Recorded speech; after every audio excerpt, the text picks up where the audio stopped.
Hello, I'm Bill Terra. I'm creating this video series to put forward some of the ideas that reflect my past 54 years experience of macrobiotic practice and study.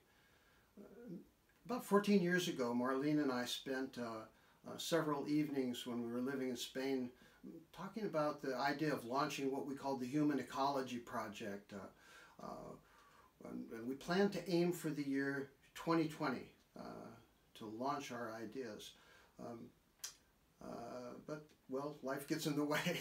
Our 2020 vision is still there, but practical matters took precedence over everything else. And so here we are. But who would have thought that we would be in the kind of situation that we are now, any of us, in the past 6 months even?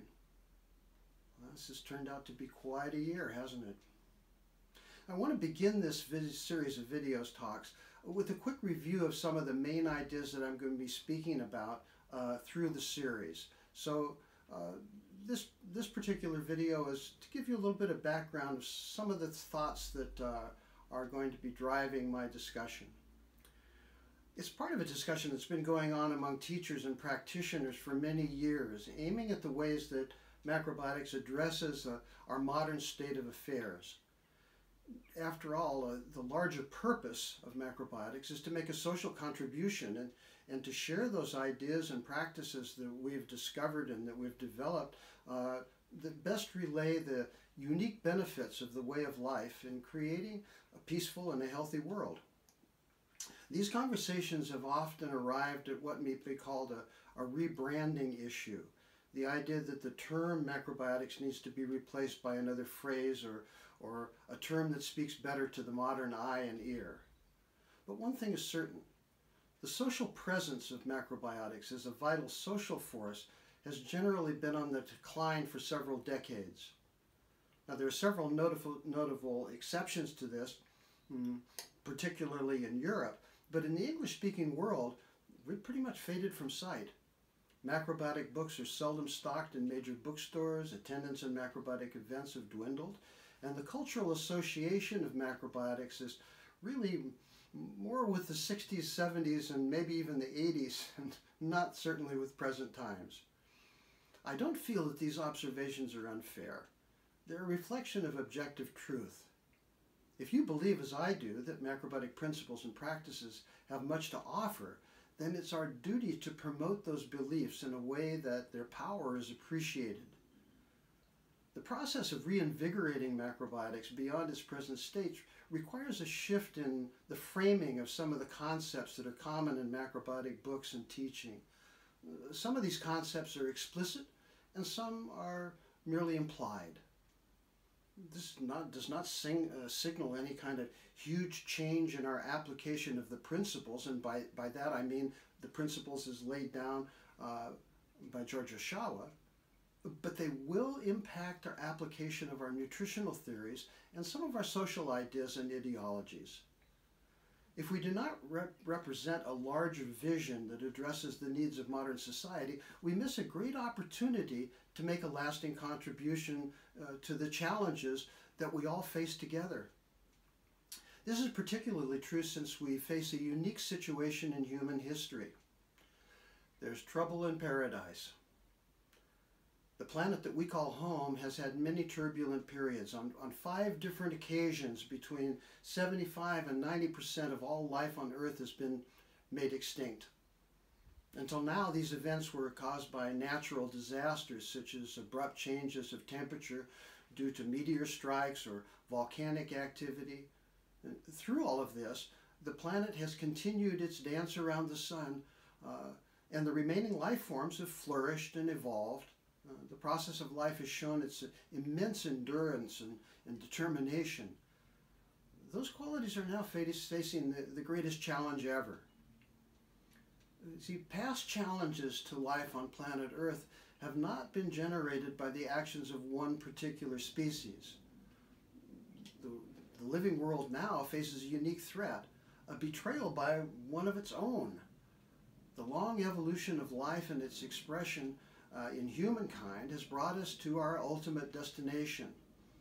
We are at the place where we finally define and decide what and who we are.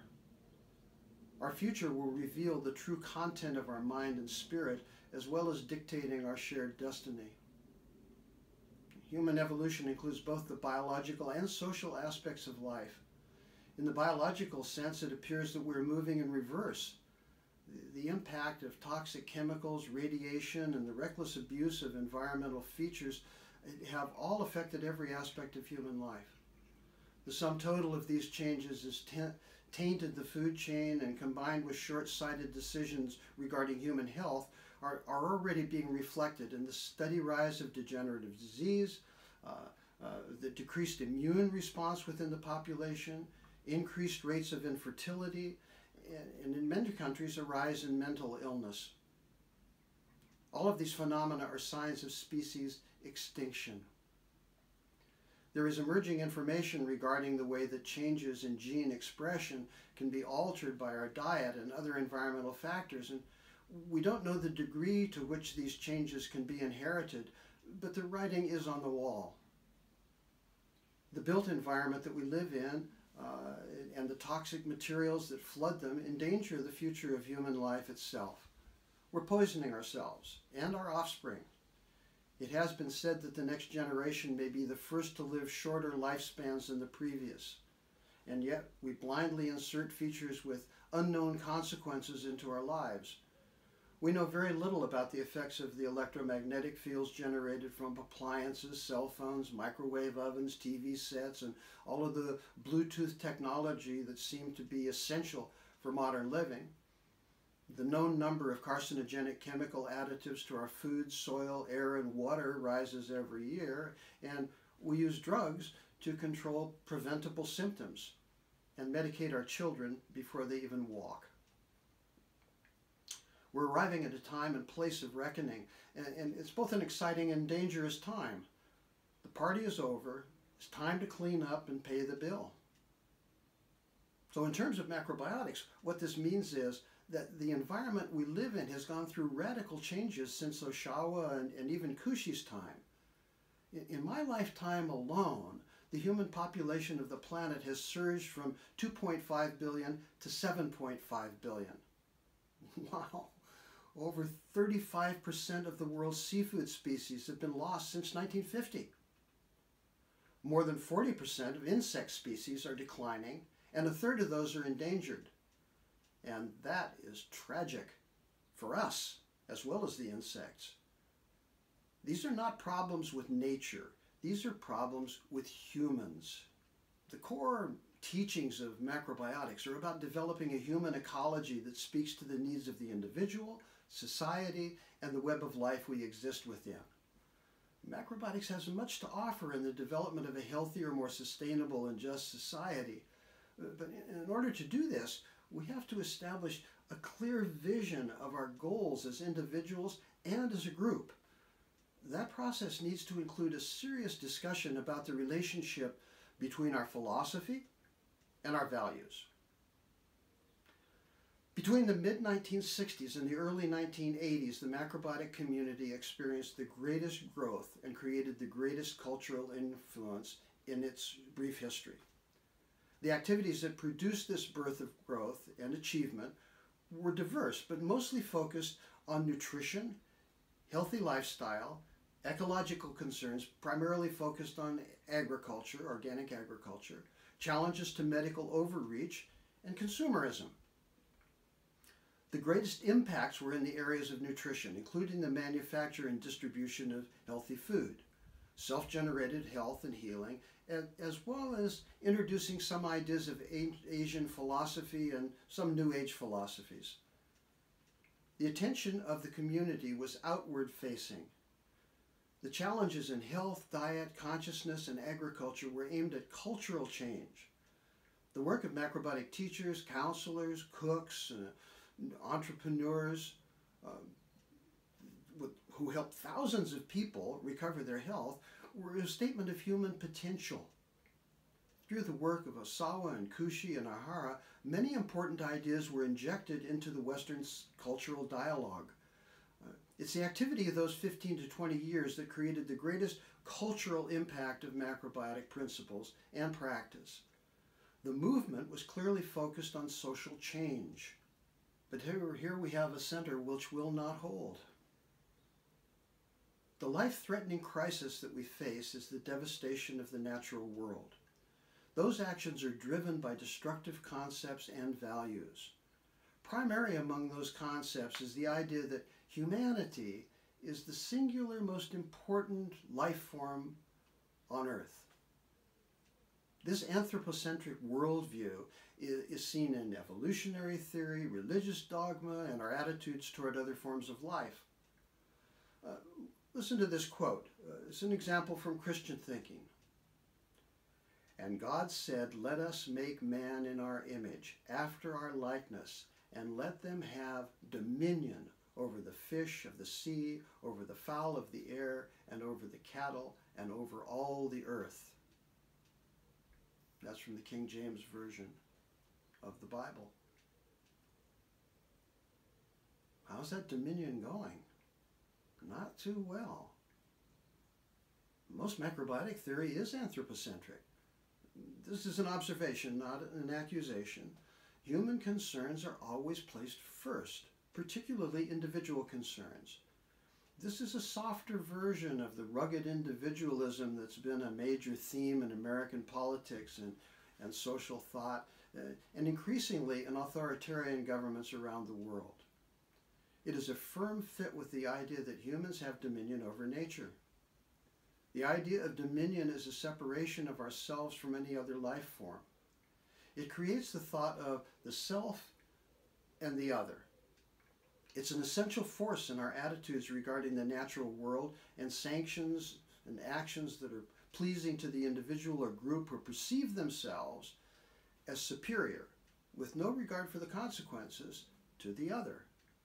It's a driving mythology that easily mutates into distinctions of race, gender, religion, or class. There's no overlord without an underdog. And what did George Osawa say about this? Osawa said, "Freedom cannot be distributed, but only established by the person who wills it. This world has been created by free men. Those who are not free must suffer. The free, strong, faithful, and admirable man lives happily even in the midst of difficulties and violence.